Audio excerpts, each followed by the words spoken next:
JB మిత్రులారా, supreme court దళిత క్రైస్తవులపైన ఇచ్చిన తీర్పుకు వ్యతిరేకంగా మన మందకృష్ణ గారు మాట్లాడిన విషయం మనందరికీ తెలిసిన విషయమే. దీన్ని తట్టుకోలేక బాపనోళ్ళందరూ ఏకమై, ఎందుకంటే అందరికి ఈక్వాలిటీని ఇవ్వాలి, దళితులు పోయినంత మాత్రాన ఒక క్రైస్తవంలోకి వాళ్ళకి నచ్చిన మతంలోకి వాళ్ళు పోయినంత మాత్రాన వాళ్ళ స్థితిగతులు మారుతలేవు, వాళ్ళ ఆర్థిక పరిస్థితులు మారుతలేవు, లేకుంటే అప్పటికప్పుడు వాళ్ళు ఉన్నత స్థాయిలో ఉండలేరు అనే కాన్సెప్ట్ మీద ఇది వ్యతిరేకమైన చర్య అనేది చాలా సంఘాలు మాట్లాడినాయి. అందులో బహుజన్ రాజ్యాధికార పార్టీగా మనం మాట్లాడడం కూడా జరిగింది. అందులో భాగంగానే మందకృష్ణ గారు కూడా ఘాటుగా స్పందించడం అనేది మనం అందరం చూసిన విషయమే. ఈరోజు బాపన సంఘాలంతా ప్రెస్ మీట్ పెట్టి ఈరోజు మందకృష్ణ గారు వ్యతిరేకంగా మాట్లాడిర్రు. మాకు క్షమాపణ చెప్పాలి, మేమేం చేసినాం, మా పని మేమే చేసుకుంటున్నాం, మేము ఎవరికి మేము ఏం చేయలేము, మేము అందరిని ఈక్వల్గా చూస్తున్నాం అనే కాన్సెప్ట్ మీద మొన్న మాట్లాడిర్రు. ఈరోజు వాళ్ళు మాట్లాడిన మాటలు ఏంటి, ఏకంగా మేము ఎప్పటి నుంచో మేము చేసుకుంటూ వస్తాను, మేము పేటెంట్ రైట్స్ అని మమ్మల్ని వ్యతిరేకిస్తున్నారు, మేమే దేశాన్ని ఉద్ధరిస్తున్నాము అనే కాన్సెప్ట్ మీద మందకృష్ణ గారు ఈ మాటలు మాట్లాడడం సరికాదు అని ఆయనకు వ్యతిరేకంగా మాట్లాడుతున్నారు. అయితే మేము దేనికోసమని ఆయన వ్యతిరేకత, మరి మందకృష్ణ గారు ఒకవేళ సతీసాగమనం లాంటివి తీసుకొచ్చిండా, లేకుంటే బాల్య వివాహాలు తీసుకొచ్చిండని క్షమాపణ చెప్పాలా మీకు, లేదంటే వేదాలు దళితులు చదివితే సీసం పోతామని చెప్పినందుక, లేకుంటే వేదాలు వల్లిస్తే నాలికలు కోస్తామని ఆయన రాసినందుకు ఆయన క్షమాపణ చెప్పాలనా, లేకుంటే జోగిని వ్యవస్థను తీసుకొచ్చినందుక, లేకుంటే దేవదాసి విధానాన్ని తీసుకొచ్చినందుక, లేకుంటే వితంతువులు అంటే భర్త చచ్చిపోయిన తర్వాత కూడా అట్లనే వాళ్ళు మగ్గిపోతూ చిన్నతనంలోనే పెళ్లి చేసిన తర్వాత వాళ్ళ భర్త చచ్చిపోతే అట్నే మగ్గిపోతూ ఉండాలి అనే ఒక నిబంధన తీసుకొచ్చినందుక మందకృష్ణ గారి క్షమాపణ మీకు చెప్పాలి. దేశంలో అంటే చదువు ఇయ్యనందుక, లేకుంటే స్త్రీలను ఒక రకంగా చదువులు ఇయ్యనందుక, లేకుంటే ప్రజలందరికీ చదువుని ఇయ్యకుండా చేసిండని ఆయన మీకు క్షమాపణ చెప్పాలి. దేనికి జీడిపి ఈరోజు దేశ జీడిపి ఏమన్నా ఆయన తెచ్చిన కులాల వల్ల తగ్గిందనే ఉద్దేశం మీద ఇప్పుడు క్షమాపణ చెప్పాలా? కుల వ్యవస్థన ఇది మందకృష్ణ గారు తీసుకొచ్చినందుకు క్షమాపణ చెప్పమంటారా? దేనికి క్షమాపణ చెప్పమంటారో మీరు క్లారిటీ లేదు. ఒకవేళ స్వతంత్రం రాకముందుకు మీరు చేసిన మంచి పనులు చెప్పండి, స్వతంత్రం వచ్చిన తర్వాత కూడా మీరు ఏం మంచి పనులు చేసిన దేశానికి మీరు చెయ్యరు, వేరేటోళ్ళు చేసే దాంట్లోకి ఒకవేళ పోతే మీరు సహించలేరు. అంటే మీరు గుళ్ళోకి రానియందుక ఇప్పుడు ఆయన క్షమాపణ చెప్పన మందకృష్ణ గారైనా గుళ్ళోకి రానియంది. అన్ని తప్పులన్నీ మన దగ్గర పెట్టుకొని అన్ని వ్యవస్థ ఇంకా రాను వ్యవస్థ ఇంకా క్షీణించిపోవడానికి కారణం ఈ బాపనోళ్ళే బరాబర్ మాట్లాడిండు. ఎందుకే మీరే ఉండాలి బహుజన దేవతల దగ్గర, మేమెందుకు గర్భగుడిలో ప్రధాన అర్చకత్వం మేమెందుకు చేయొద్దు, పూజారితనం మేమెందుకు చేయొద్దు అన్నందుకు మీకు క్షమాపణ చెప్పాలా? అంటే ఎప్పటికి మీరే ఉంటారా? అంటే వ్యవస్థలన్నీ మీరు తీసుకొచ్చు. ఒకడు అంటాడు గడప లోపటనే కులం, గడప అవతల అందరం హిందువులమే అన్నప్పుడు గడప లోపల నువ్వు కులం పెట్టుకున్న తర్వాత మమ్మల్ని చెప్పులు ఏదో దర్బాదా బయట ఇప్పినట్టే కదా.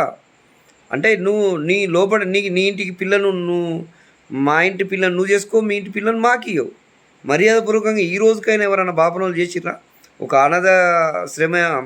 అనాథాశ్రయం కానీ కుంటి వాళ్ళ గుడ్డు, అరే నీట్గా డ్రెస్లు వేసుకున్నా నన్నే ముట్టుకుంటలేవు, ఒక పేదవాడిని కానీ లేకుంటే రోగస్తులు కానీ నువ్వు ముట్టుకొని ఏమన్నా అప్పుడు చదువులు కానీ అప్పుడు వైద్యాన్ని తెచ్చినావా?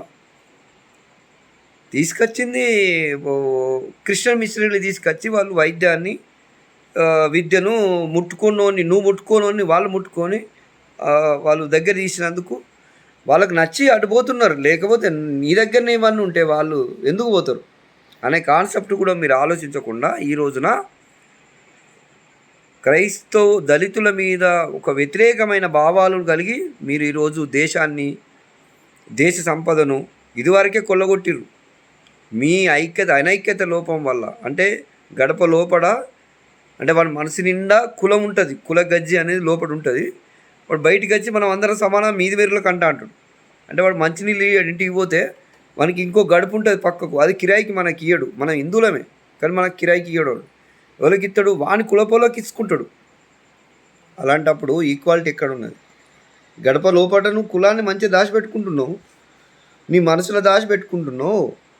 ఇక ఈ కులాలు అనేటిది కాదా ఇప్పుడు దేశ సంపదను మొత్తం కొల్లగొట్టేది. ఆర్థిక వ్యవస్థలో మనం ఇంకా మనకన్నా ముందు వెనుక ఉన్న జనాభా ఎక్కువ ఉన్న దేశం కూడా ముందుకు పోయినాయి కదా. మనం ఎందుకు ఇంకా డెవలప్ అవుతున్న దేశం కంటే ఇదే ఆర్థిక ఈ వ్యవస్థ వల్ల కదా. ఇప్పుడు ఇవన్నీ రూపుమాపడానికి అప్పుడున్న బాపన వాళ్ళు కొంతమంది కూడా కంకరబద్దులై విదేశ కందుకూరి వీరేశలింగం పంతులు కానీ అదేవిధంగా రాజరామ్మోహన్ రాయ్ కానీ బాగా తిరిగి దీన్ని కొంత సంస్కరించడం వల్ల కొంతవరకు ఇప్పుడు మిగిలి ఉన్నది. ఇప్పటికే 34.6% క్రైస్తవులు, ఇటు ముస్లింలు, ఇటు బౌద్ధులు, ఇటు సిక్కులు, తర్వాత అసలే దేవుని నమ్మనోళ్ళు, హిందువులలో కూడా ఈక్వాలిటీని కోరుకునేటోళ్ళు ఉన్నారు. అన్ని దేవతలు, ఇటు ముస్లిం దేవతలు, ఇటు క్రిస్టియన్ దేవతలు, అటు హిందూ దేవతలు నమ్మేటోళ్ళు ఉన్నారు. ఇంకా ఎవరు మిగిలి ఉన్నారని ఇంకా మీరు ఇట్లాంటి ఛాందస్తం ఈ బాపన భావజాలము తెచ్చుకున్నప్పుడు దేశం ఎక్కడ డెవలప్ అవుతుంది? మనం ఎక్కడ డెవలప్ అవుతుంది? పైగా నిజాయితీగా మాట్లాడడం, అరే దొంగ ఎప్పుడు గతంలో దొరకపోయేది. ఎందుకు అని అంటే అప్పుడు ఒక దొంగను దొరకబడడానికి చూసిన వాళ్ళని కూడా అడిగినా కానీ చూడలేదని చెప్పేది. ఇదే ఒక మర్డర్ జరిగినా కానీ. ఎందుకంటే వాడు రేపు వచ్చి నన్నెట్టి ఏమని చంపుతాడోనని. ఇప్పుడు సీసీ కెమెరాలు వచ్చినాయి. దొంగ అని ఈజీగా దొరకబట్టే సీసీ కెమెరాలో ఆ కెమెరానే దొరకబట్టిస్తున్నది. మరి అలాంటప్పుడు మీతోని డిబేట్ చేయాలి. ఈ సాక్ష్యాధారాలన్నీ మన కళ్ళకు కనబడేటి ఉన్నప్పటికి కూడా మీరు మీది వెర్లకు మేము నీతివంతులు సత్యవంతులం అని చెప్పడం ఎంత ఆశాస్పదంగా ఉన్నది. ఇప్పుడు ఒక సెకండ్ ఇయరో ఫస్ట్ ఇయరో డిగ్రీ చదువుకున్న వాళ్ళు కూడా మీతో డివైడ్ చేయడానికి సిద్ధం. అంత పెద్ద ఇప్పుడు మందకృష్ణ రావాల్సిన అవసరం లేదు. ఎందుకంటే మీ సాక్ష్యాధారాలు ఇక్కడ ఈజీగా కనబడుతున్నాయి. నీ ఇంటికి రాయే నువ్వు ఇయ్యవు, నీ గడప లోపల మాత్రం కులాన్ని పెట్టుకుంటూ మమ్మల్ని మాత్రం దూరం ఉంటూ అక్కడ చచ్చిపోయిన వాటికాడ మమ్మల్ని పెడతావు. అంటే ఇంకెక్కడ ఉన్నది అన్నట్టుగా నువ్వు కులం మన ఈ కులాన్ని నువ్వు దగ్గర పెట్టుకున్న తర్వాత మేము సమానం ఈక్వాలిటీ ఎందుకు జాతీయం చేయండి, ఈక్వాలిటీని ఇవ్వండి, కులాన్ని తీసిపడేయండి. ఆస్తులన్నీ జాతీయం చేసి ఎవరైతే పని చేస్తున్నాడో ఎవరైతే కష్టపడి పని చేస్తున్నారో వాళ్ళకి భూమిని అప్పచెప్పండి, వాళ్ళకి ఆస్తులు అప్పచెప్పండి. అందరు ఈక్వాలిటీని మెయింటైన్ చేద్దాం. అప్పుడు సంస్కరణ అనేది తెచ్చుకున్నంతకాలం మన దేశ అభివృద్ధి కుంటుపడుకుంటూ పోతూనే ఉంటా ఉంటుంది. మనం ఎందులో ఎదగకపోవడానికి కారణమవుతూ ఉంటుంది. సాక్ష్యాధారాలతో సహా ఇప్పుడు చరిత్రను చదువుకుంటే అనుభవపూర్వకంగా కూడా మీరు దిద్దుకోలేనంత తప్పు మీద తప్పు చేసిర్రు. కొన్ని 3000 సంవత్సరాల కింద పార్షియా దేశం నుంచి వచ్చి ఇప్పుడు మా మీద పెత్తనం చేసి మా కులాన్ని అంటగట్టి వెనుకబాటుకు, మా దేశానికి వెనుకబాటుకు కారణమే నువ్వు 1% ఉన్నోనివి. నువ్వేంది మాకు పెట్టేది? మేమైనా పెట్టుకోవచ్చు, కానీ ఇప్పటికే నువ్వు మెదల్లో ఆ కులాన్ని పెట్టినావు కాబట్టి మా పని మేమే చేసుకుంటున్నావు అని చెప్తున్నావు. మీ పని కాదు, ప్రతి పనిలో నువ్వు ఉన్నావు. ఎందుకంటే నిన్ను అడగకుండా వాళ్ళు చేసుకోలేనంత పరిస్థితి నువ్వు తెచ్చుకున్నావు. నువ్వు 1% ఉన్నావు, 2% ఉన్నావు, కానీ ఆ పని నువ్వు చేసుకోగలిగినావు అని అంటే ఒక్కసారి నువ్వు మళ్ళీ మీదికి వెళ్ళి మేమంతా శుద్ధ పూసలం అని చెప్పుకుంటే నమ్మడానికి ఎవరు లేరు. గతంలో చేసిన తప్పులు పునరావృతం కాకుండా చేయకండి. మీరు ఎట్టి పరిస్థితుల్లో గతంలో చేసిన తప్పు మీరు చేయకండి. దేశాన్ని అభివృద్ధి చేయడానికి సంస్కరణలు తీసుకురచ్చి అందరికి ఈక్వాలిటీ, కులాన్ని అనేటిది పుక్కిడి వేర్లతో పీకి పడేస్తే మనం అందరం ఈక్వాలిటీ అవుతాం. ఇక ఎవరైనా హిందూ మతంలోకి జైన్ కావడానికి ముందుకు వస్తూ అంటారు. పోయిన ముస్లింలలోకి పోయిన వాళ్ళు, క్రిస్టియన్లలో పోయిన వాళ్ళు వాళ్ళని మనం రమ్మని పిలవడం అవసరం లేదు. మన దగ్గర మంచిగుంటే ఖచ్చితంగా మనకే వస్తారు.